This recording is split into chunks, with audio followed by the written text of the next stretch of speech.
Ngayong nakapili na ng bagong Santo Papa, isa sa mga sumunod na hakbang na ginawa ay ang pagpili ng pangalan na ginamit nito. Okay, share ko lang guys, someone asked, bakit nga ba pinapalitan ng Santo Papa ang totoong pangalan nito kapag uupo na bilang bagong head of the Catholic Church? At paano nga ba nila ito ginagawa? Let me explain something.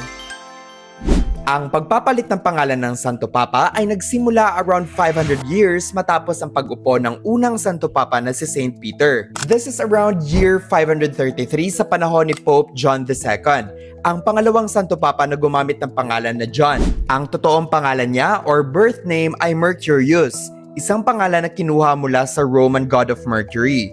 Dahil sa feeling niya na ito ay inappropriate name na gamitin bilang Santo Papa kasi mula ito sa isang pagan belief, pinalitan niya ito into John in honor of Pope John I.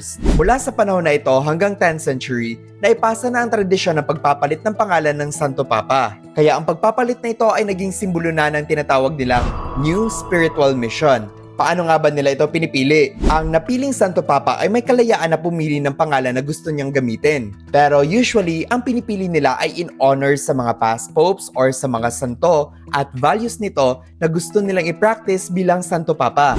For example, si Pope Francis. Ang totoong pangalan niya ay George Mario Bergoglio.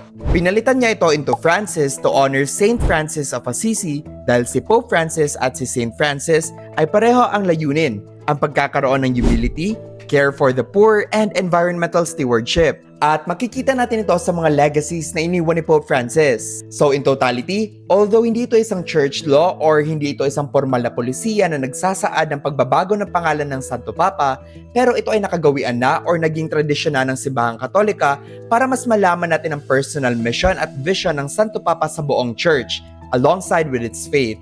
Yun lang. Bye!